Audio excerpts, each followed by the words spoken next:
Captain Jake Morrison stood on the bridge of the HMS Wanderer and watched the stars bend around them as they dropped out of faster-than-light travel. The ship shuddered slightly as the engines powered down and normal space returned around them. Jake had been exploring the galaxy for 15 years, but he still got excited when they found something new. "Captain, we have something big on the scanners," said Ryan Torres from his position at the communication station. His voice carried that tone that meant they had found something important. Ryan had been with Jake for 8 years and knew how to spot the unusual. Dr. Lisa Carter looked up from her science station with wide eyes. She was the best alien life expert in the human fleet and had discovered 12 new species in her career. "Jake, you need to see this. The energy readings are off the charts. This thing is massive and it's definitely not natural." Jake walked over to the main screen and felt his breath catch in his throat. Floating in space ahead of them was a structure unlike anything humans had ever seen. It looked like a giant crystal that had been carved by some incredible artist. The thing was easily 50 kilometers long and 20 kilometers wide. Strange lights pulsed through its surface in patterns that hurt to look at directly. "How old do you think it is?" Jake asked. Lisa ran her hands over her instruments and shook her head. "The energy signature suggests it's been here for thousands of years, maybe longer. But Captain, it's not dead. This thing is very much active. I'm reading power levels that could run Earth for 100 years. Ryan suddenly straightened at his station. "Captain, I'm picking up something. It's like a signal, but not like any human communication I've ever heard. It's complex, almost like music, but with mathematics built into it." Jake felt the excitement building in his chest. First contact with a new alien species was the dream of every explorer. Humanity had met 17 different alien races in the past century, and each contact had taught them something new about the universe. Most of the aliens had been friendly, or at least neutral. A few had been hostile, but nothing that human diplomacy or military force couldn't handle. "Can you translate it?" Jake asked. Ryan worked at his console for several minutes. The ship's computer was running translation programs that had taken decades to develop. "I think I'm getting something, Captain. It's asking us to identify ourselves and state our purpose. The language is incredibly complex, but our computers are starting to make sense of it." Jake straightened his uniform and walked to the center of the bridge. "Open a channel, let's make a good first impression." Ryan nodded and activated the communications array. "Channel open, Captain." Jake took a deep breath. "This is Captain Jake Morrison of the human exploration vessel, HMS Wanderer. We come in peace seeking friendship and knowledge. We mean no harm and ask for peaceful contact with your people." The response came immediately, and it was not what they expected. The alien voice that filled the bridge was cold and mechanical. When the translation came through, it made Jake's blood run cold. "Humans. Your species has been observed. You have been judged. You are a contamination that spreads through the galaxy like a disease. You will be cleansed." Lisa looked confused. "Captain, that can't be right. We've never met these aliens before. How could they have judged us?" Before Jake could respond, the crystal structure began to glow brighter. Energy was building up in patterns across its surface. Ryan's instruments started screaming warnings. "Captain, they're powering weapons. Energy levels are climbing fast." Jake didn't hesitate. "All hands brace for combat. Raise shields and charge our weapons. Emergency speed, get us out of here." The Wanderer's engines roared to life, but it was too late. Beams of pure energy lanced out from the alien structure. The ship's shields flared and held for exactly 3 seconds before failing completely. The bridge filled with smoke and sparks as systems overloaded. "Hull breach on Deck 7, shouted Lisa over the alarms. "We've lost life support in sections 4 through 9. Jake gripped his command chair as the ship shook around them. "Ryan, get me a damage report. How bad is it?" "Bad, Captain. We've lost 40% of our systems. Main engines are offline. We're running on emergency power only." Through the smoke and chaos, Jake could see more alien ships appearing around the crystal structure. They were sleek and deadly looking. Unlike anything in human records, dozens of them, all converging on human space. The alien voice filled the bridge again. "Your colonies burn even now, human. Your species will be extinct within 1 solar rotation. The galaxy will be clean again." Jake felt ice form in his stomach. Ryan, get me a connection to Earth. Emergency priority. Admiral Kane needs to know. What's happening? Ryan's fingers flew over his controls. I'm trying, Captain, but they're jamming our long-range communications. Wait, I'm getting something through. It's fragmentary, but I think it's coming from the outer colonies. The signal was weak and full of static, but the words came through clearly enough. Colony 7 under attack. Unknown alien ships. They're killing everyone. Send help. Please send help. Then the signal cut to nothing. Lisa was crying now. Tears running down her face as she worked at her station. Jake, I'm reading massive energy discharges from the direction of human space. If those are weapons firing, then entire planets are being destroyed. Jake forced himself to stay calm, even though his heart was racing. Can we get out of here? Emergency engines are coming online now, Captain, Ryan reported. But it will take time to reach human space. Maybe 2 days if we push the engines past their limits. The alien ships were moving closer now. Jake could see that each one was easily twice the size of the Wanderer. Their weapons were charging again. Do it. Full speed to Earth. Send out every emergency beacon we have. Tell them the aliens are coming and they don't want to talk. The Wanderer limped away from the crystal structure as fast as her damaged engines could carry her. Behind them, the alien fleet was spreading out, moving toward human space like a plague of metal death. Jake stood on his bridge and watched his crew work to keep their ship alive. They were good people, the best humanity had to offer. They had come out here to explore and learn and make friends. Instead, they had found something that wanted to kill every human being in the galaxy. The worst part was the aliens' words. They had said humans were being judged. That meant they had been watching human civilization for who knew how long. They had decided that humanity was too dangerous to live. Jake looked at the stars ahead and tried not to think about what was happening to the human colonies behind them. He had to get back to Earth. Admiral Kane had to know what was coming. The human military had to prepare for a war unlike anything they had ever faced. As the HMS Wanderer raced through space toward home, Jake couldn't shake the feeling that they were already too late. Admiral Patricia Kane stood in the war room deep beneath Earth's surface and stared at the reports coming in from across human space. 3 days had passed since Captain Morrison's damaged ship had limped back to Earth with news of the alien attack. 3 days of watching human colonies go silent one by one. How many have we lost? She asked Lieutenant Commander Ben Parker, who was hunched over a computer terminal surrounded by data screens. Ben looked up with tired eyes. He hadn't slept since the crisis began. 17 colonies confirmed destroyed, Admiral. 8 more have gone silent and aren't responding to any communications. We have to assume they're gone too. Patricia felt sick. Each of those colonies had millions of people, families, children, entire civilizations wiped out in a matter of days. And for what reason? The aliens had said humans were contaminated, that they needed to be cleansed. What do we know about the enemy? She asked. Ben pulled up a new screen, filled with data they had gathered from the few ships that had escaped the initial attacks. It's not just one alien species, Admiral. We're looking at least 5 different types of ships, probably 5 different alien races working together. Captain Morrison's encounter with the crystal structure was just the beginning. Dr. Helen Brooks looked up from her own station, where she had been trying to decode captured alien communications. Helen was the military's best expert on alien languages and cultures. Admiral, I've been analyzing the transmissions we intercepted. What I found is terrifying. Patricia walked over to Helen's station. Tell me. Helen's hands shook as she brought up her translation work. They call themselves the Purification Council. It's a coalition of 5 major alien civilizations that have been working together for over 10,000 years. Their purpose is to maintain what they call galactic stability by eliminating any species that becomes too powerful or too dangerous. And they've decided we're too dangerous, Patricia said. It gets worse, Admiral. I found records in their data transmissions, lists of species they've destroyed. The number is 847 different civilizations completely wiped out over the millennia. No survivors, no refugees, total extinction. Patricia felt the blood drain from her face. 847 species.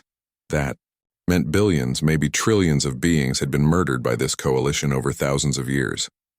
Ben had been listening, and now he added his own disturbing news. Admiral, I've identified the 5 species in the coalition. The crystal builders call themselves the Veltar. They seem to provide the advanced energy weapons. Then we have something called the Zephyrians, who appear to be some kind of hive mind, species with massive numbers. The third group is called the Nexus, and they're machines, artificial intelligence that can coordinate perfectly. The fourth are the Ethereals, who seem to have mental powers that can control other species. And finally, the Krillians, who are the military commanders, a warrior race with thousands of years of combat experience. Patricia tried to process what she was hearing. Humanity was facing 5 alien civilizations working together, each with their own terrifying advantages. Advanced weapons, overwhelming numbers, perfect coordination, mind control, and military expertise spanning millennia. What about our defenses? She asked. Ben shook his head.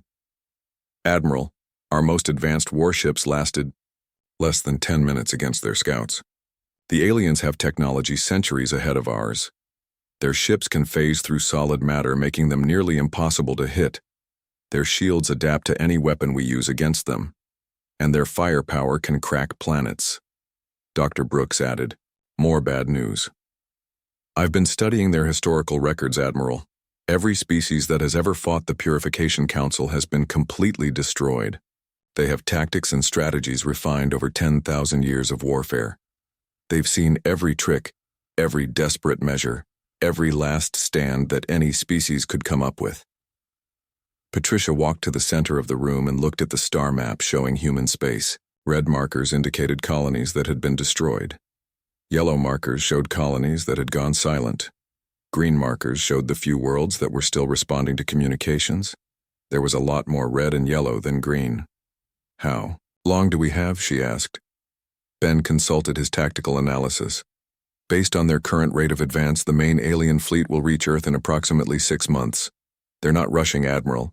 They seem confident that we can't pose any real threat to them. Maybe they're right, Patricia said quietly. She had been in the military for 30 years and had never faced odds like this. How do you fight an enemy that has successfully destroyed nearly 1,000 other civilizations? Captain Morrison entered, the war room looking better than he had when his ship first arrived. The doctors had patched up his injuries and he had finally gotten some sleep. Admiral, I've been thinking about something the aliens said when they first contacted us. What's that, Captain? Jake pulled up a recording of the alien transmission. They said we were contamination that spreads through the galaxy like a disease. They didn't say we were just another enemy to be destroyed. They specifically called us contamination. Helen looked interested. That's unusual phrasing. In their language, the word they used suggests something that corrupts or changes everything it touches. Patricia thought about that. What makes humans different from the 800 other species they've destroyed? Ben had been working on that question for days. Admiral, I've been analyzing human expansion patterns compared to what we know about other species. Most alien civilizations seem to expand in organized, predictable ways. They build colonies that are exact copies of their homeworld. They maintain strict cultural unity across all their territories.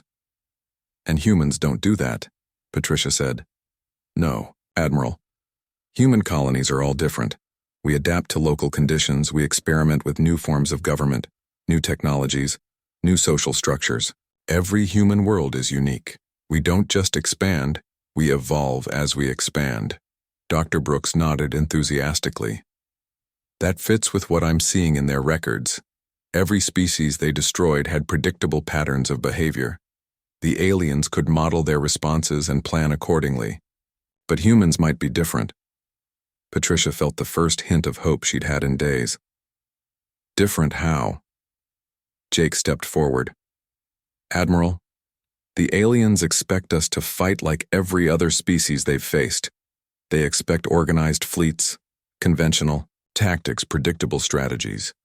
What if we don't give them what they expect? Ben was catching on. The Purification Council has spent 10,000 years perfecting their methods against species that think and act in predictable ways. But human psychology is based on chaos, creativity, and unpredictability. Patricia looked around the room at her officers. They were all thinking the same thing. Humanity might be technologically inferior, but they had something no other species had possessed. They had the ability to think in ways that no other species could predict or counter. We need to gather every military genius, every scientist, every creative thinker we have left, Patricia said. If we're going to survive this, we need to fight a war unlike any that has ever been fought. Helen was already working on her computer. Admiral, I'm sending out calls to every human world that's still intact. We need experts in psychology, military strategy, technology, biology, everything. Patricia nodded. The Purification Council thought they were dealing with just another predictable species ready for extinction.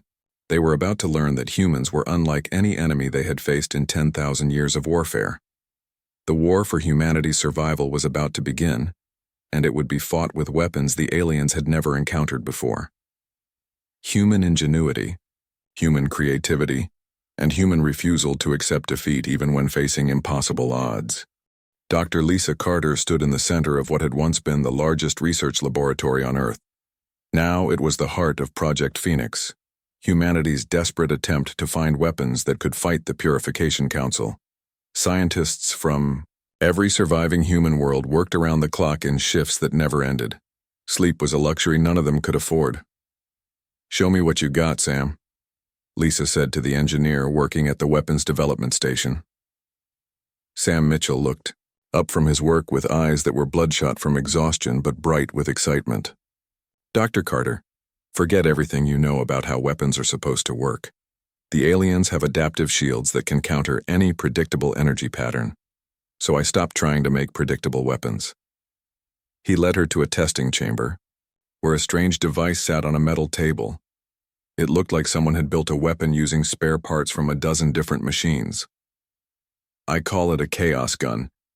Every time you pull the trigger, it fires something completely different. Sometimes it's a laser, sometimes it's a projectile, sometimes it's a sonic pulse. Sometimes it's something I haven't even figured out yet." Lisa watched as Sam fired the weapon at a test target. The first shot was a blue energy beam. The second shot was some kind of spinning metal disc. The third shot appeared to be made of light that bent around corners. "How is that possible?" she asked. "I built randomness into every component," Sam explained. "The weapon literally doesn't know what it's going to do until the moment it fires.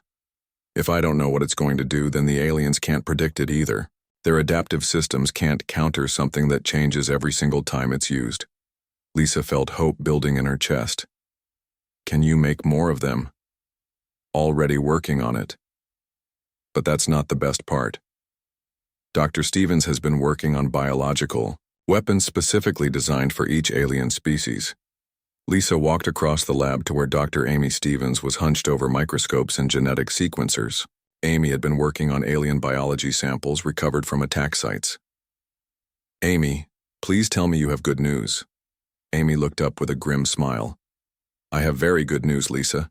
Each species in the Purification Council has a different biology, and that means different weaknesses.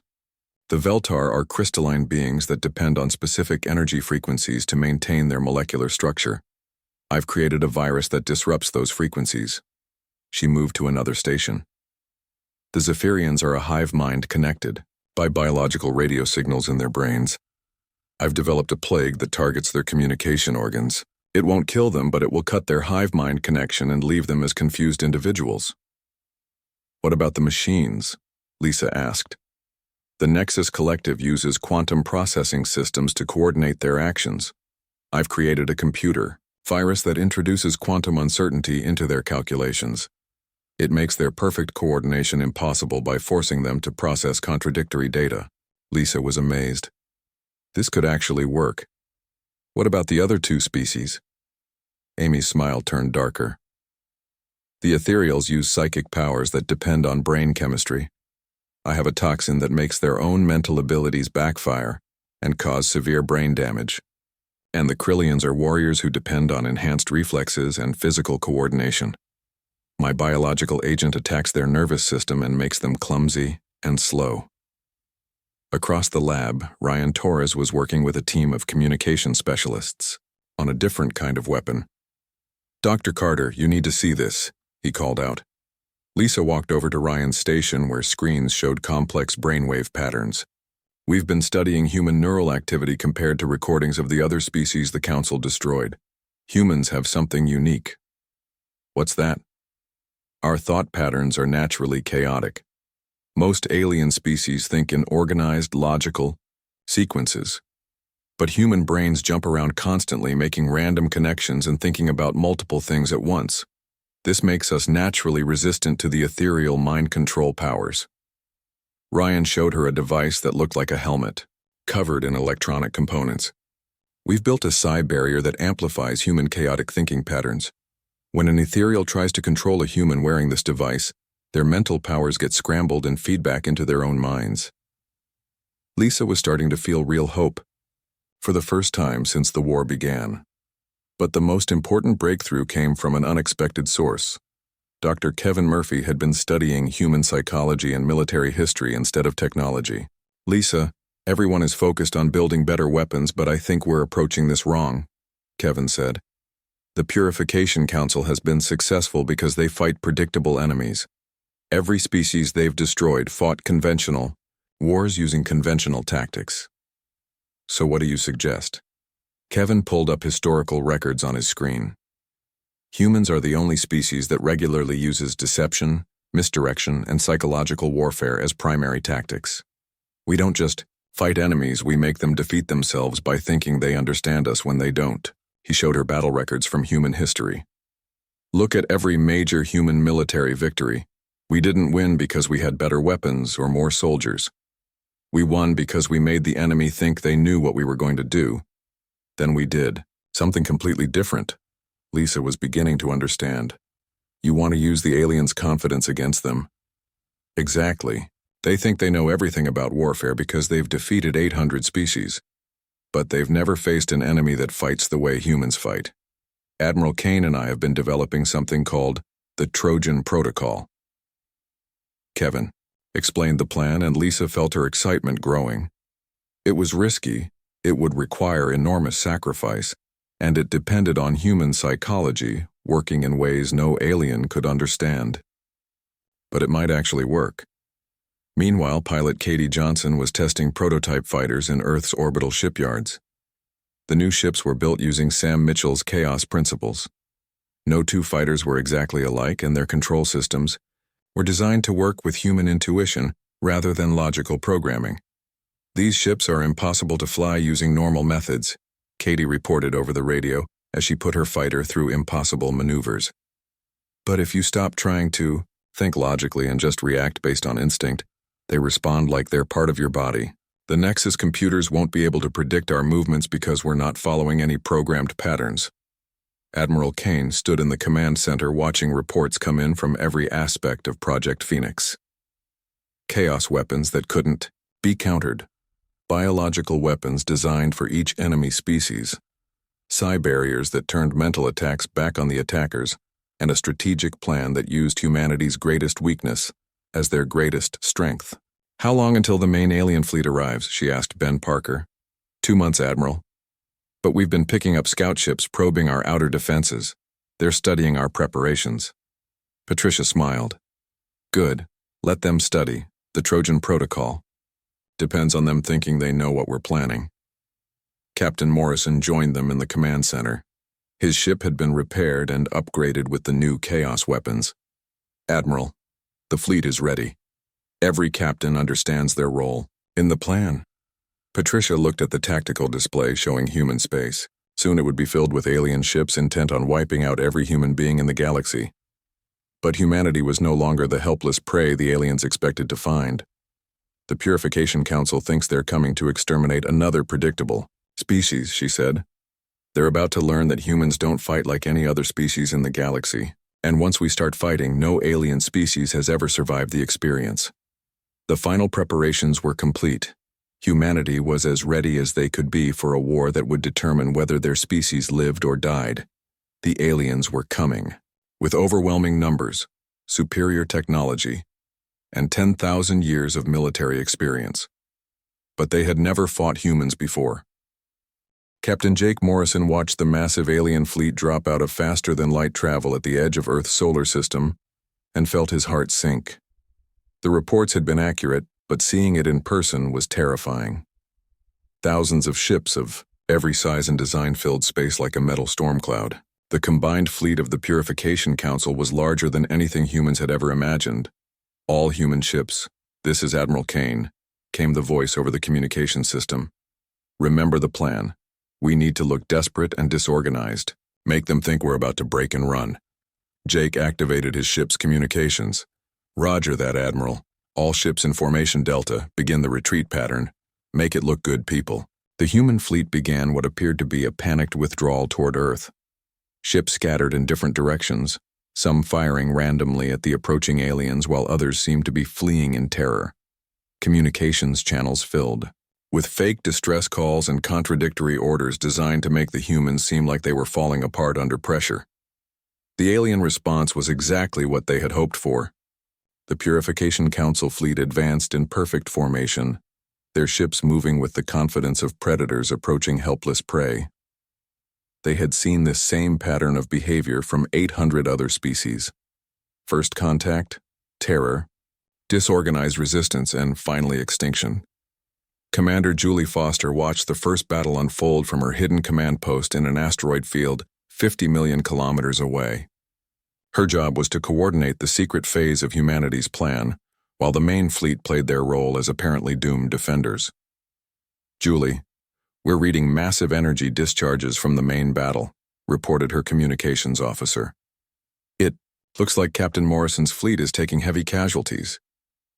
Julie nodded. The plan required the human fleet to take real damage to make their defeat look convincing. Good people were dying to sell the deception. Any word from our infiltration? Teams, she asked. Major Turner's team successfully penetrated the alien command structure using captured Veltar technology. They're transmitting false intelligence about human defensive positions and fleet strength. Major Alex Turner was crawling through the ventilation system of a massive Krillian command ship, while explosions from the main battle shook the vessel around him. His team had spent weeks modifying captured alien equipment to disguise themselves as coalition species. It was dangerous work made more dangerous by the fact that one small mistake would expose them all. Turner to base, he whispered into his communicator. We're in position near their main tactical center. Beginning data corruption protocols now. Alex and his team began feeding false information into the alien command network. Reports of human fleet positions that were completely wrong. Assessments of human capabilities that vastly underestimated their true strength. And tactical recommendations that would lead the aliens into carefully prepared traps. Back at the main battle, the human fleet appeared to be on the verge of total collapse. Captain Morrison's ship HMS Wanderer was venting atmosphere and listing badly as alien energy beams tore through its hull. Half the human fleet had been destroyed or disabled, and the survivors were retreating in apparent panic toward Earth. This is going according to their pattern, reported the Zephyrian hive mind to the Coalition Command. The humans are breaking under pressure exactly as 846 previous species have done. But Dr. Amy Stevens' biological weapons were already working even though the aliens didn't realize it yet. Deep in the Coalition ships, specially designed viruses and toxins were spreading through the alien populations. The effects would be subtle at first, designed to look like equipment malfunctions and random accidents rather than coordinated biological warfare. On the Zephyrian hive ships, individual crew members began experiencing communication disruptions that they attributed to battle damage. On Nexus vessels, quantum processors started producing calculation errors that seemed like normal combat stress on their systems. Ethereal mind controllers found their powers less effective, but assumed it was due to the chaotic nature of human thinking patterns. The Veltar energy weapons began experiencing random power fluctuations, and the Krillian warriors noticed their reflexes were slightly slower than normal. Each species attributed these problems to different causes, and none of them realized they were all connected to a coordinated biological attack. Captain Morrison received the signal he had been waiting for. All human ships. Execute withdrawal. Pattern 7. Make it look like we're running for our lives. The remaining human fleet began what appeared to be a desperate flight toward Earth with the alien armada in pursuit. But as they retreated, they were leaving behind something the aliens couldn't detect. Thousands of small automated weapons platforms, hidden supply depots, and communication relays were scattered throughout human space. Commander Foster activated the second phase of the plan. All guerrilla units begin harassment operations. Remember, hit-and-run tactics only. We want to annoy them, not defeat them yet. Small human ships began appearing throughout the solar system, striking at alien supply lines and communication networks before disappearing back into hiding. The attacks were too small to threaten the main alien fleet, but they were perfectly designed to frustrate an enemy accustomed to fighting conventional wars. The aliens had expected human resistance to collapse once their main fleet was defeated. Instead, they found themselves dealing with an enemy that seemed to be everywhere and nowhere at the same time. Every asteroid field could hide human fighters. Every moon could contain a weapons depot. Every communication relay could be booby-trapped. The humans are not following expected behavioral patterns, reported the Krillian military commander to the coalition leadership. Their resistance should have ended with the defeat of their main fleet, but instead it's becoming more organized and more effective. Major Turner smiled as he listened to alien communications from his hiding place in their command ship. The enemy was becoming confused and frustrated exactly as the plan intended. Phase 3 is ready to begin, he reported to command. Dr. Stevens, biological weapons were now showing their full effects. Zephyrian hive ships were experiencing communication breakdowns as their collective consciousness began to fracture. Nexus ships were making tactical errors as their quantum processors struggled with corrupted data. Ethereal mind controllers were suffering severe headaches as their own powers backfired against them. The Veltar discovered that their energy weapons were becoming unreliable, and the Krillian warriors found their combat effectiveness severely degraded by neurological problems they couldn't explain. Something is wrong, the coalition leadership began to realize. These are not random equipment failures. The humans have done something to us. But it was too late to stop the effects and too late to develop countermeasures. The biological weapons had been designed specifically for each species, and there was no universal antidote. Admiral Kane watched the reports coming in from across the solar system. "How are our infiltration teams doing?" she asked. Ben Parker consulted his tactical displays. Major Turner's team has successfully corrupted the alien command network. They're feeding the coalition false information about our defensive positions and capabilities. The aliens think our fleet is completely destroyed when actually 60% of our ships are hidden and waiting. And the biological weapons. Dr. Stevens provided that report. All 5 species are showing degraded performance. The Zephyrians are losing hive mind coordination. The Nexus computers are making calculation errors. The Ethereals can't use their mind control powers effectively. The Veltar weapons are becoming unreliable, and the Krillian warriors are suffering from decreased combat effectiveness. Admiral Kane smiled. The Trojan Protocol was working perfectly. The aliens thought they had won a decisive victory, but they had actually walked into a carefully prepared trap. Signal all hidden fleet elements. Prepare for the final phase. It's time to show the Purification Council what happens when they try to exterminate humanity.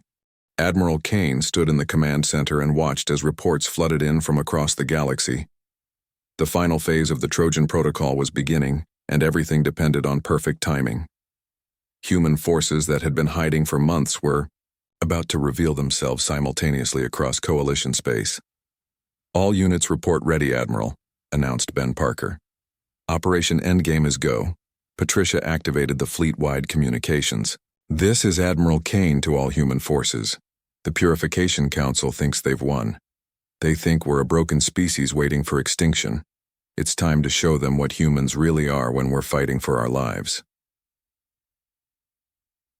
Captain Morrison emerged from the wreckage of what the aliens believed was his destroyed command ship. The HMS Wanderer had been hidden inside a fake debris field for weeks, while the coalition fleet celebrated their apparent victory. Now Jake and his crew were ready to coordinate the largest surprise attack in galactic history. "Jake to all hidden fleet elements," he transmitted. The aliens have spread their forces across human space thinking they're conducting a cleanup operation. They have no idea what's about to hit them. The coalition had made the mistake of splitting their massive fleet into smaller groups to occupy human worlds more efficiently. After 10,000 years of fighting species that followed predictable patterns, they expected the remaining human resistance to be scattered and disorganized. Instead, they had walked directly into humanity's greatest strength. Dr. Lisa Carter activated the chaos weapon networks that had been hidden throughout human space. Thousands of automated defense platforms came online simultaneously, each one firing completely unpredictable weapons at alien targets. The Coalition's adaptive shields, which had easily countered every weapon system for millennia, found themselves facing attacks that changed with every shot. Coalition fleet elements are reporting shield failures across all occupied territories, reported Ryan Torres from his communication station. Their adaptive systems can't handle weapons that refuse to follow any logical pattern. Commander Foster launched her guerrilla fleets from hidden bases in asteroid fields, nebulae, and the atmospheres of gas giant planets. Each strike force used different tactics, different weapons, and different approaches to battle. Some attacked head-on with overwhelming firepower while others used stealth and sabotage. Some fought like traditional military units while others operated like space pirates or terrorist cells. The Coalition military commanders, accustomed to enemies that fought according to established galactic warfare doctrines, found themselves unable to develop effective countermeasures against an enemy that refused to follow any consistent strategy. Major Turner and his infiltration teams revealed themselves inside Coalition command ships throughout the galaxy. They had spent weeks learning alien technology, and now they turned that knowledge against their hosts. Krillian warships found their own weapons turning on their sister ships. Nexus collectives discovered their quantum processors had been reprogrammed to serve human interests. Ethereal mind controllers realized too late that the humans they thought they were controlling had actually been controlling them. Turner to all infiltration teams, Alex transmitted from his position on the Coalition flagship. Execute order, chaos, turn their own technology against them. The psychological warfare component of the plan was working perfectly. The Coalition species had spent 10,000 years developing tactics based on the predictable behavior of their enemies. They had mathematical models, strategic doctrines, and military traditions all built on the assumption that intelligent species would fight logically and rationally. Humans fought like no species they had ever encountered. Human tactics seemed to change randomly, human strategies appeared to contradict themselves, and human behavior followed no pattern that alien minds could understand or predict. Dr. Amy Stevens watched the biological warfare reports with grim satisfaction. Admiral, the Coalition species are experiencing complete system failures. The Zephyrian hive mind has fragmented into millions of confused individuals. The Nexus Collective is shut down after their quantum processors became overloaded with contradictory data. The Ethereals are suffering mass mental breakdowns as their psychic powers cause severe brain damage when used against humans. What about the Veltar and Krillians? Patricia asked. The Veltar energy beings are experiencing molecular destabilization as my virus disrupts their crystalline structure. The Krillian warriors are essentially helpless due to the neurological agent affecting their reflexes and coordination. Patricia nodded.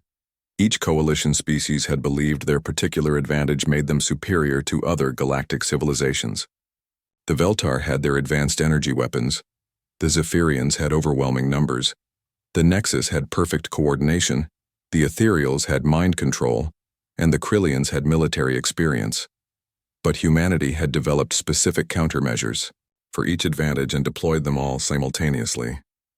Captain Morrison received the transmission he had been waiting for. Jake, this is Katie Johnson. The Chaos Fighters are performing beyond expectations. The Coalition can't target us because our flight patterns don't follow any mathematical model their computers can process. Katie was leading a squadron of the new fighter craft designed around human intuition rather than logical programming. Her pilots were flying their ships based on pure instinct and emotion, making their movements impossible for alien targeting systems to predict or track. Coalition Fleet Command to all units. came an intercepted alien transmission. Human forces have appeared throughout our controlled territory. These are not the defeated remnants we expected. Repeat, we are facing organized resistance with advanced capabilities. Ben Parker looked up from his tactical displays with excitement. Admiral, we're receiving surrender requests from coalition units across 17 different star systems. They're asking for terms. But Patricia shook her head. No terms, Ben. They came here to exterminate every human being in the galaxy. They've done this to 800 other species over 10,000 years. The Purification Council ends today. She opened communications to the coalition forces. This is Admiral Kane of the human fleet. You declared war on humanity believing we were just another weak species to be eliminated. You were wrong. We don't just defend ourselves, we ensure that any species that tries to destroy us never threatens anyone else again. The message that went out to every coalition ship was simple and terrifying. Humanity had studied the historical records of the 847 species the coalition had exterminated. Each one had tried to negotiate, to find peaceful solutions, to appeal to the alien's sense of mercy or justice. Everyone had been completely destroyed regardless. The Purification Council is disbanded effective immediately, Patricia continued. Your member species will return to your homeworlds and never again engage in genocide against any civilization. Those who refuse this order will face the same extinction you planned for humanity. Dr. Helen Brooks had been monitoring coalition communications, and now she provided the final piece of the puzzle. Admiral, I'm reading massive internal communications among the coalition species. They're blaming each other for the failure of their strategy. The alliance that took 10,000 years to build is falling apart. One by one, the coalition species began to break away from their alliance. The Zephyrians, their hive mind shattered, were no longer capable of coordinated action. The Nexus Collective had shut down completely after their quantum processing systems overloaded. The Ethereals were suffering severe mental trauma and couldn't use their psychic abilities without causing themselves brain damage. The Veltar discovered that their crystalline ships were becoming unstable, and many were simply dissolving in space. The Krillian military, whose warriors could barely function due to neurological damage, found themselves unable to maintain their warrior culture. The Krillian High Command is requesting immediate ceasefire, reported Ryan Torres. They're offering to surrender all their military assets and withdraw to their home system. The Veltar Collective is transmitting similar messages, added Ben Parker. They say their ships are dying and they can't continue fighting. Patricia looked at the tactical display showing the collapse of the Purification Council across the galaxy. The alliance that had successfully committed genocide against 847 civilizations was completely defeated by the species they had considered the easiest target. Signal all human forces, she said. Mission accomplished. The threat to humanity is ended. Captain Morrison contacted her from his position near Earth. Admiral, we're receiving communications from dozens of alien species that we've never met before. Apparently news of the Coalition's defeat is spreading throughout the galaxy. What are they saying, Jake? They want to know if the humans are going to become the new galactic power. Some are offering to surrender immediately rather than face what happened to the Coalition. Patricia thought about that. Humanity had just demonstrated that they could defeat any enemy regardless of technological superiority or numerical advantage. The galaxy was watching to see what humans would do with that power. Open a channel to all alien civilizations, she ordered.